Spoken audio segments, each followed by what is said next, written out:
Assalamualaikum warahmatullahi wabarakatuh. Kembali lagi bersama saya di channel Nasution Jenny. Dan tentunya kali ini kita ditemani sahabat saya. Yap, betul sekali.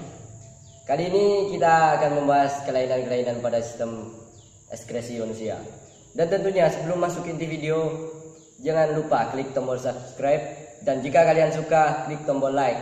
Karena subscribe dan like dari kalian merupakan sebuah support bagi kami untuk membuat video selanjutnya. Tanpa berlama-lama, mari kita masuk inti video.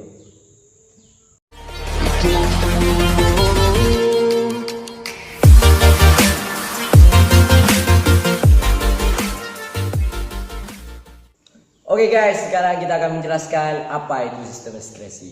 Pasti dari kalian ada yang bertanya-tanya, apa itu sistem ekskresi? Bagi yang belum tahu, sistem ekskresi adalah sistem pembuangan zat-zat sisa pada makhluk hidup seperti karbon dioksida, racun, urea, dan lainnya. Tetapi dalam hal ini kami berdua tidak akan membahas tentang materi tersebut, melainkan akan membahas kelainan-kelainan pada sistem ekskresi manusia. Namun sebelum lanjut, mari kita saksikan video yang satu ini. Check it out. Kelainan pada hati dan faktor penyebab. Kelainan pada hati adalah gangguan fungsi organ hati yang menyebabkan berbagai gangguan pada tubuh. Kelainan pada hati seringkali tidak bergejala jika masih di tahap awal. Beberapa penyakit pada hati meliputi hepatitis, hemochromatosis, sirosis biliar primer, kanker hati, perlemakan hati alkoholik dan non-alkoholik. Hati merupakan organ terbesar kedua pada tubuh manusia. Hati bekerja keras melakukan banyak fungsi seperti melawan infeksi dan penyakit, mengeluarkan toksin atau racun, mengendalikan kadar kolesterol, membantu penggumpalan darah saat luka, hingga menghasilkan cairan empedu untuk membantu pencernaan. Seperti kelainan pada hati, potensi pada semua. Bisa kita lihat tadi video yang di atas bahwa gangguan pada hati biasanya disebabkan oleh mengonsumsi minuman beralkohol berlebihan. Jadi bagi kalian para remaja, apalagi khususnya SMAN 1 Waru, tolong please hentikan minuman beralkohol. Karena apa? Bisa memperburuk masa depan kalian. Ya, betul sekali ya, Roy. Ya. Jadi begini, buat kalian yang masih pelajar, khususnya siswa dan siswi SMA 1 Waru, kurang-kurangilah minuman yang seperti itu. Karena ini bisa merusak hati kalian tentunya. Jadi bayangkan saja jika kalian terkena salah satu penyakit hati, contohnya hepatitis B. Kalian mempunyai cita-cita yaitu sebagai TNI atau Polri. Nah, bayangkan jika kalian punya atau terkena penyakit tersebut, persentase kalian untuk diterima di TNI atau Polri itu agak berkurang. Jadi saya rasa itu rugi sendiri bagi kalian ya. Ya, biasanya itu akan sulit untuk diterima. Jadi bagi kalian yang ingin masuk angkatan atau TNI, please tolong hentikan, atau setidaknya kurangilah kalau nggak bisa berhentikan. Jadi untuk video selanjutnya kita lanjutkan. Selanjutnya yaitu gangguan pada hati yang kedua adalah sirosis. Sebenarnya sirosis ini, Roy, sama dengan hepatitis ya. Sama-sama peradangan pada hati. Tapi bedanya kalau sirosis itu sudah tahap akhir dan tidak bisa dikembalikan seperti semula. Sirosis ini ditandai oleh kerusakan pada sel hati yang disebabkan sama seperti hepatitis, yaitu konsumsi minuman beralkohol dan obat-obatan secara berlebihan. Dapat juga disebabkan oleh infeksi sel, bakteri atau virus. Dan juga bisa disebabkan oleh adanya sel tumor dan kanker pada hati. Dan yang terakhir juga bisa disebabkan oleh penumpukan racun yang berlebihan pada hati. Jadi kesimpulannya, penyebab gangguan pada hati biasanya disebabkan oleh mengonsumsi minuman beralkohol dan obat-obatan yang berlebihan tentunya. Jadi gimana, Gen? Cara untuk mengatasi atau mencegah. Mencegah. Gimana?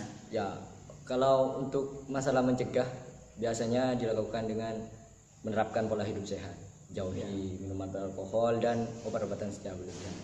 Tapi untuk pengobatan ya, kalau penyakit hati ini sudah kronis, biasanya dilakukan dengan menyelamatkan atau mengoperasi bagian hati yang masih berfungsi. Jika upaya ini sudah tidak berhasil, bisa dilakukan dengan cara transplantasi hati. Ya, jadi seperti itu. Lanjut ke materi selanjutnya. Yang ketiga adalah penyakit kuning. Penyakit kuning ini biasanya disebut dengan penyakit jaundice atau icterus. Penyakit icterus merupakan gejala awal yang menunjukkan adanya gangguan pada hati, penyumbatan saluran empedu atau gangguan pada saluran bilirubin. Bilirubin itu apa sih? Bilirubin itu maksudnya adalah pigmen berwarna kuning kecoklatan yang biasanya berada pada empedu, darah, ataupun tinja. Seperti itu. Yang selanjutnya terjadi pada organ ginjal. Di antaranya adalah batu ginjal. Batu ginjal adalah penyakit yang dimana disebabkan oleh pengendapan garam yang terjadi di rongga ginjal, saluran ginjal, dan kandung kemih yang menyebabkan mengganggu atau menghambat saluran pada urin dan bisa menyebabkan nyeri. Ya, salah satu penyebab dari kelainan yang pertama sudah dibahas Roy tadi, tepatnya batu ginjal, yaitu terlalu banyak mengonsumsi garam mineral dan terlalu sedikit mengonsumsi air. Batu ginjal yang terdapat pada rongga ginjal, saluran ginjal atau kandung kemih bisa mengakibatkan hidronefrosis. Hidronefrosis ini adalah suatu di mana keadaan salah satu ginjal membesar karena urin tidak dapat mengalir keluar. Hal ini dikarenakan penyempitan saluran ginjal yang tersumbat oleh batu ginjal. Oke, kelainan yang pertama dari organ sistem ekskresi yang ketiga, yaitu paru-paru, adalah pneumonia atau bisa disebut juga asfiksia. Asfiksia di sini di mana suatu keadaan alveolus yang terisi air atau cairan. Ini bisa disebabkan apabila seseorang tenggelam atau karena infeksi. Sehingga alveolus berisi cairan yang dapat mengakibatkan proses difusi karbon dioksida dan dari pembuluh darah ke alveolus terhambat. Biasanya disebabkan oleh apa, Ken? Ya, asfiksia biasanya disebabkan oleh adanya bakteri Diplococcus pneumoniae, sehingga alveolus terisi oleh cairan limfe. Penyebab lain yaitu adanya gas racun karbon monoksida yang memiliki daya ikat terhadap hemoglobin jauh lebih besar daripada oksigen. Penyakit yang terakhir yaitu terdapat pada kulit. Contoh yang pertama adalah kanker kulit. Kanker kulit merupakan pertumbuhan sel-sel yang bersifat ganas. Penyakit ini biasanya disebabkan oleh penerimaan cahaya matahari yang berlebihan. Penyakit ini sering terjadi pada orang yang berkulit putih, karena orang yang berkulit putih, kulitnya itu lebih sensitif terhadap cahaya matahari. Yang kedua adalah panu. Penyakit ini biasanya disebabkan oleh jamur. Biasanya ditandai dengan bercak putih di kulit dan gatal saat berkeringat. Ya, kanker kulit ini termasuk jenis penyakit yang dapat mengancam nyawa. Bagi kalian yang mempunyai kulit putih atau cerah, jadi untuk menghindari kanker kulit ini, jauhi atau batasi terpapar cahaya sinar matahari atau cahaya ultraviolet. Ya, sampai di sini dulu video kali ini. Ya, tadi kami berdua sudah membahas kelainan-kelainan pada sistem ekskresi manusia. Ya, terima kasih buat kalian dan guys-guys semua karena sudah mengikuti video kami dan menonton sampai akhir.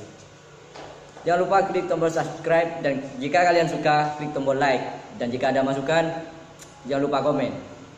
Terima kasih dari kami berdua. Apakah ada yang ingin disampaikan? Ya, terima kasih juga buat kru yang sudah membantu membuat video ini. Untuk mereka berdua silahkan masuk. Terima kasih. Terima kasih dari kami berempat. Ya. Wassalamualaikum warahmatullahi wabarakatuh.